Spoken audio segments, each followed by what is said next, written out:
days he starts with 118 minutes.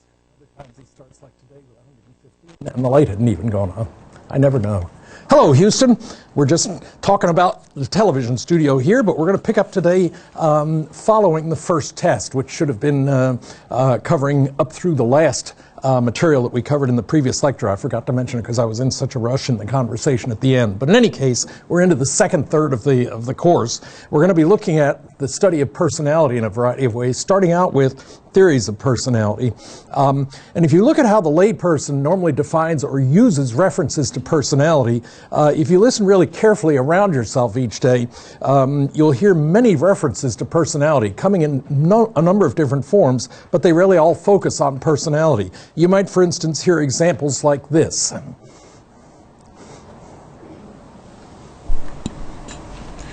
She's very aggressive. Or, he's so shy, such an introvert. My mother is really sweet. He's very dependent. He relies on his family to make all of his major decisions. She's got a terrific personality. all of those are various ways in which the words related to what you're really talking about there is the personality of the individual. And I can cite for you many such examples because they're happening around us all the time. But if you analyze how the terms are being used to describe personality, there are at least two different features that seem to be consistently present in the use of this term. For instance, a layperson's use of a term related to personality tends to focus, first of all, on basically labeling whatever it is that we're talking about. So in that case, we talked about aggressiveness, introversion versus extroversion, the sweetness versus sourness or nastiness of a disposition, dependency, independency, the terrificness or, some kind of a gradation of the amount of personality that's present, or a kind of a general condemnation of one's particular interaction with one of the classic words used for that, such a dweeb, which kind of, when my children first came home using that, it was kind of the sum of everything bad you could say about an individual. Just call them a dweeb, and that just kind of wrote them off personally. But in any case, that's an example of labeling of personality, and in most cases what you're doing is labeling the single most obvious feature. We'll come back and talk about that a little bit later. But there's another factor that's also going on. In addition to labeling, the other thing that we're also doing is quantifying.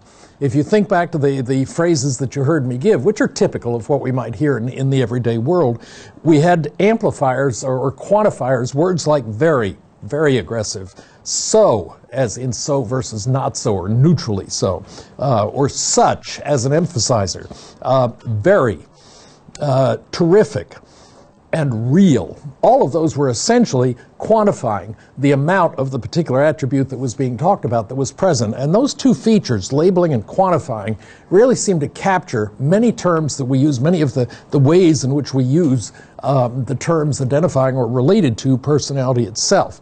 So that's the layperson side, the way you and I use it in common talking with people. But in addition to the layperson, let's also then look at how a psychologist would actually define personality. And just as occurred when we asked the person on the street, if you ask psychologists, you find two things are true at least. One is the fact that they will give you a lot of diverse definitions of personality itself. The term is used widely and diversely, and you'll see that in the definitions that different psychologists give for a term like personality. There will also be disagreement in the definitions that you hear. And these occur for a couple of different reasons, several actually that could be named. One of them is the idea that personality itself is simply very complex. There are a lot of different factors that factor into, a lot of different elements that factor into our concept of personality. Secondly, given which theory you choose, that will to a certain extent dictate what approach you use in studying or talking about or fixing personality, if we can use a term like that.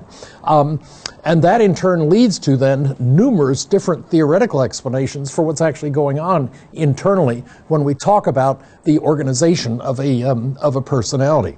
So if you look at the uses to which psychologists put the term, they're really using it to capture at least three additional aspects of personality about which there is widespread agreement. Okay, so where I've been talking about the disagreements and the diversity that that tends to produce, there are also a number of areas of agreement in the study of personality. One of these would have to do with the fact that the features that we are talking about as psychologists when we're talking about personality, the features are characteristic. And what that means is essentially that the features of personality must occur widely in order to be of interest. Okay, it does no good to go to the Tofu Islands and pick out one unique personality characteristic in that subgroup of humanity and study it as if it applies to everybody. It doesn't, so it doesn't become a major factor in theories of personality. So we're looking for features, first of all, that are characteristic of a wide number of people. Secondly, another factor on which there is significant agreement is the consistency. That is, psychologists tend to emphasize a stable, enduring, relatively unchanging feature of a person as being desirable. So in the elements that they use, regardless of which theoretical approach they're using, it will tend to be consistent in its occurrence in that particular theory's explanation for human behavior. And the third element is uniqueness.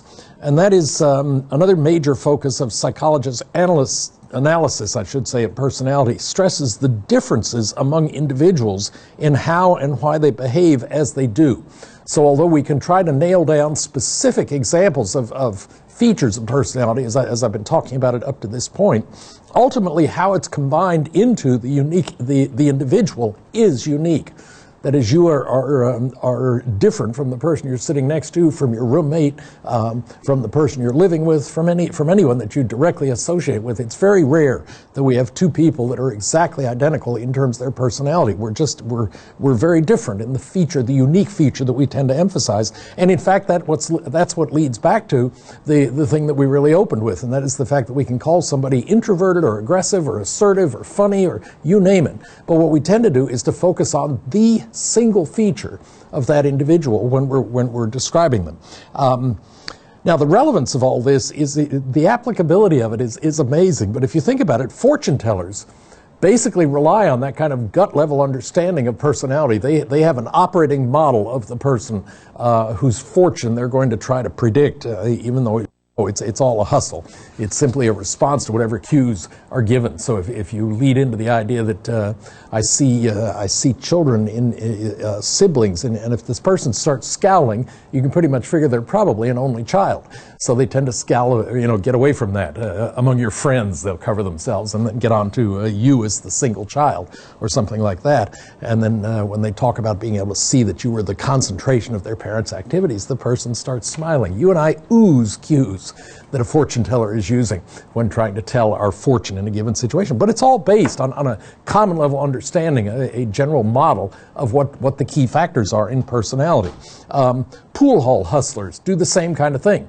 When they're scanning a given audience to look for somebody that they can really tap for a significant amount of money because the hustler is probably a better pool player, they're looking at various personality characteristics. The person who has a lot of braggadocio, who's really, well, I'm pretty good at pool and so forth, is a good target for somebody to take down when they are in fact an expert in pool. Police investigators, when they investigate a crime, they're going in with a certain model of what other people in similar situations have done in the past. The tradition is that the murder tool will be in the wastebasket or the garbage can or something like that.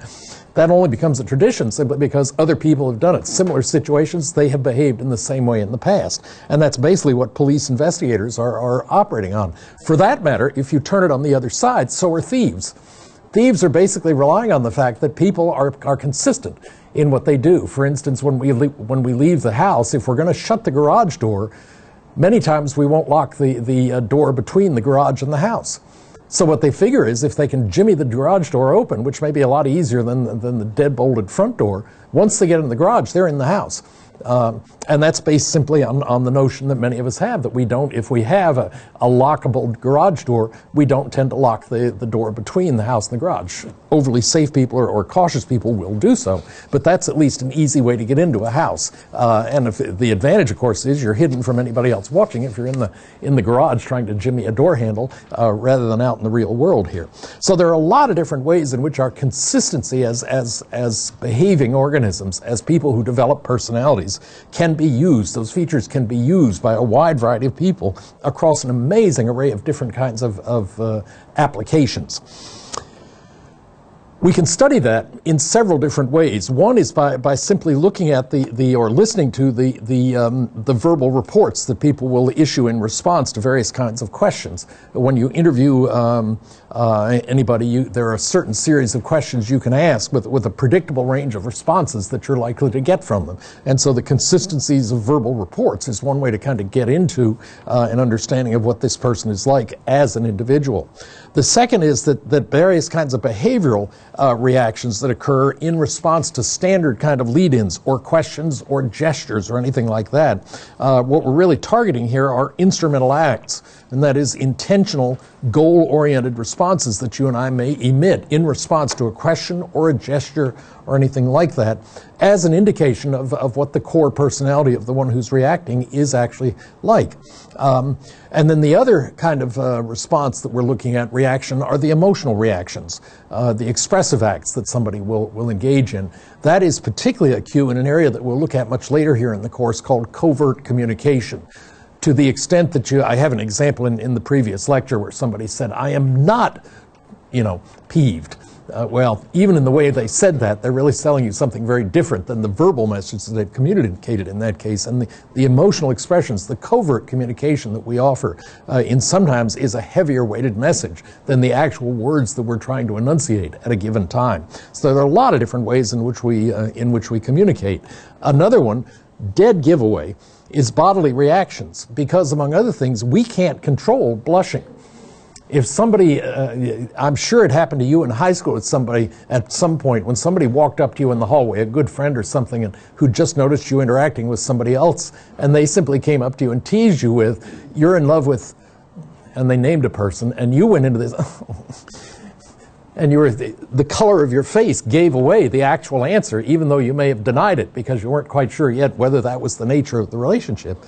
But you and I are just oozing body reactions in response to those kind of emotionally charged teases in that particular case. And our response, that emotion of ours, gives away a lot of information about you and I. And we're powerless to prevent it. I mean, we just bodily react to certain things. Nervousness in a given situation is another thing. I've interviewed various people at times for, administrative assistant kind of jobs or any kind of thing like that. And it's very interesting how people position themselves at a desk or in the chair beside a desk when they're being interviewed for a job. Some of them are right up on the edge of the chair.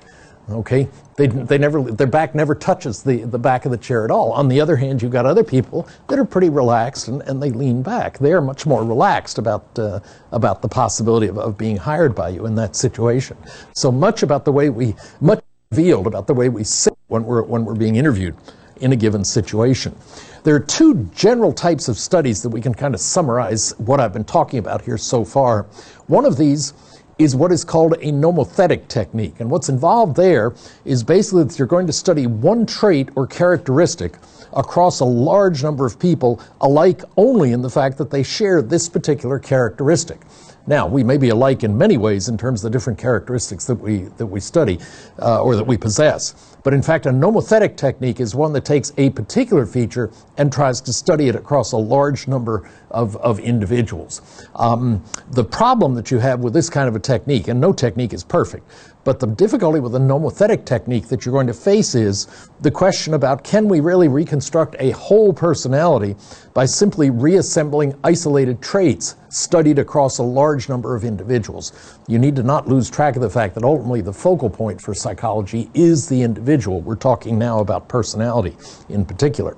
The other approach, which can also be utilized, is what's called an ideographic approach. And with an ideographic approach, what you're doing here is basically studying a unique individual as a complex interacting system, which each of us is in one sense. That's okay as long as variation between individuals is low. If a given factor studied in me is represented generally in the same way in you, then an ideographic approach where we study the detail in you or in me is okay, as long as the variation between us is not particularly great, so that what we learn about you and the ideographic trait that we're studying, for instance, is similar in you as it is in me. study one person in that case to make statements about all of us, and that would be the goal with an ideographic technique. And we use this basically to supplement the nomothetic technique, which is for most people most psychologists, is the preferred technique. Study it across a large number of people and then isolate the key elements that are common across everybody. We can use either technique, either the nomothetic or the ideographic, as it's appropriate in a given situation. And if we want to summarize what we're doing with these particular studies, what we're basically doing is filling in this kind of a table. And in this case, what I'm showing you then is the different history of two people in a given situation and how do they respond in various types of situations they may find themselves in.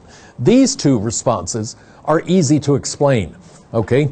If two people with different histories respond identically in a given situation, our discipline doesn't have any particular problem with that. That's a consistency in behavior that we would expect. And in the same way, if two people with different histories react in different situations or react differently in a given situation, we can also explain that based on their history. It's the other two that give us some interesting possibilities. Okay, so this table really identifies two critical questions, and that is, first of all, what accounts for different behaviors when similar people confront an identical situation? How do we explain that? And the other corner of the table has to do with what accounts for similar behaviors when different people confront an identical situation. Personality is one sense, one element, or one concept that we actually try to develop to account for that. It accounts for the unknowns in the table that we've generated here. And it's trying to explain or contain those things that cannot be predicted from our knowledge of general concepts like learning, motivation, intelligence, behavior, all of those things. Personality becomes essentially the concept that we fill in as the basis for explaining the two squares there where we have a question mark instead of diagonal lines there.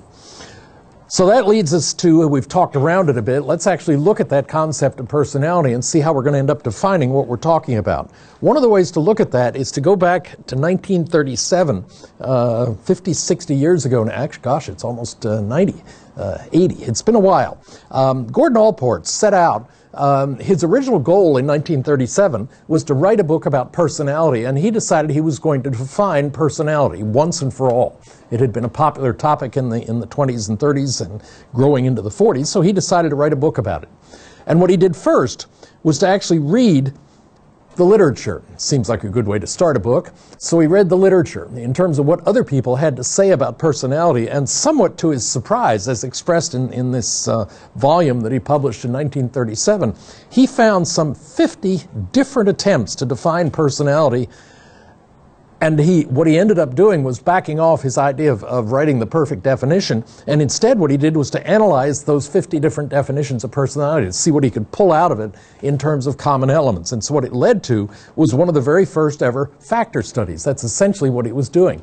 And in that situation, what he identified were at least 5 different types of definitions of personality. If you kind of clustered all of them into a broader set of overarching categories, what he found was that one type of definition that he was able to define was what he called omnibus definitions. In this case, the personality was viewed to be the sum of a list of enumerated characteristics. And in this case, Allport saw this as a list of ingredients, not a recipe. Now that's a subtle but a very important difference that's being made there. What he's really talking about is that he's identifying a number of different traits, basically, that can be identified, but he is not saying that means that they are combined this way to describe personality. The traits can be a lot present or a little present in any given personality. And so I really like the phrase as he described it, that is that this is a list of ingredients, it's not a recipe, which is something you ought to keep in mind when you think about omnibus definitions. One of the classic examples of omnibus definitions of personality are what are called trait theories, as we're going to be looking at them here shortly. A second general type of definition that he identified is what he called the integrative definitions. This is where what he did was to emphasize the organization of these enumerated characteristics, the traits that we were talking about in definition 1.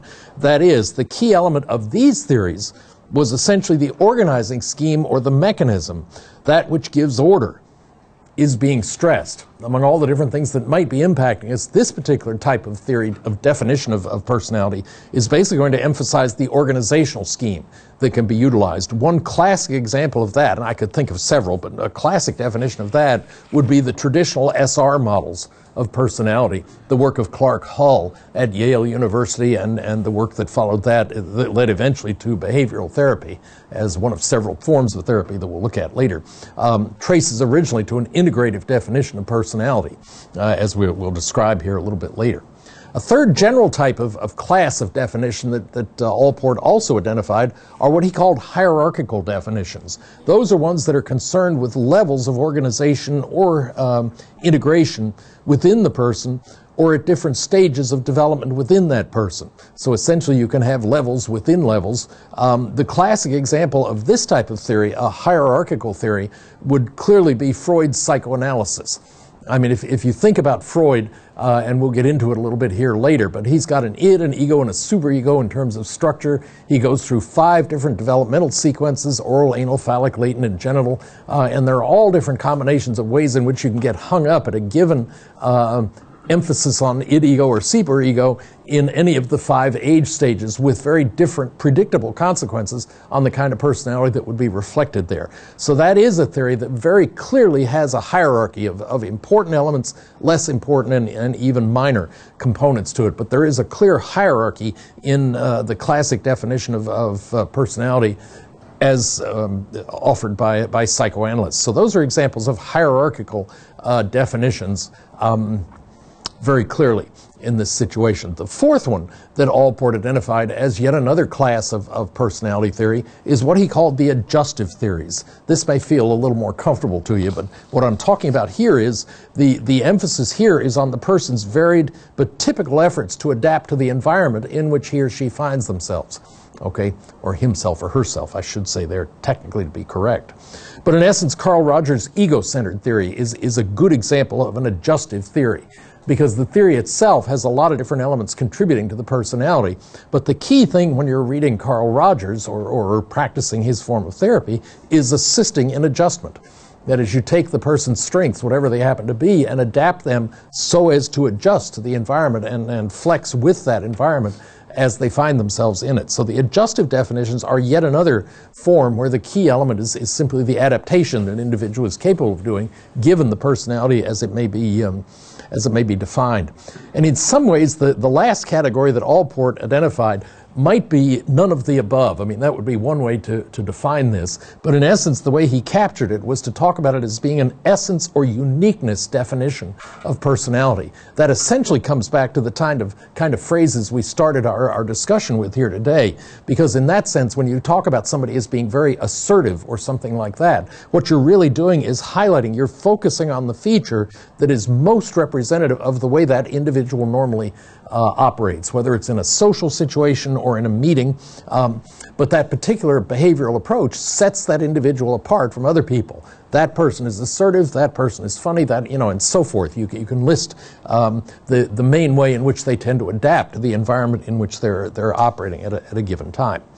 From all this, what Allport eventually did was to derive the following definition of personality. Okay, so in summarizing the 5 different types of personality that he'd identified there, he came up with the idea that personality is essentially the dynamic organization within the individual of those psychophysical systems that determine the individual's characteristic behavior and thought. I've modified that very slightly from what Allport proposed back in 1961 in a kind of a summary article. What can we say about this definition? Because what he was really trying to do was to publish the definition of personality, the most all-inclusive definition he could get. It emphasizes organization, it emphasizes adjustment, it emphasizes individuality, it emphasizes stability, and it also emphasizes the many different causes of personality if you look at it and read it. But I would argue that is so broad as to be almost useless when you're facing somebody in a therapeutic situation. The definition is so broad that everything is involved, or nothing. If you look at it, you can see that it includes all 5 of the types of definitions about which Allport had written, that he had identified. And in fact, to demonstrate that for you, let me just show you the following. If we look at omnibus types of definitions, that was illustrated by the trait definitions as an example there. The letters that I've highlighted in green in the definition there essentially are identifying the psychophysical systems are essentially one way to specify traits in that definition. That's the element of the theory that is involved in that particular situation. If we want to talk about the integrative features, the integrative theories of personality, now you're talking about, again, same definition, different phrase, organization within the individual. I mean, that is just plainly labeling the integration of whatever characteristics are important in talking about a given personality. If you want to focus on the hierarchical features of it, then you're combining the two here. You're talking about the organization of the psychophysical systems within the individual. That would be a hierarchical definition.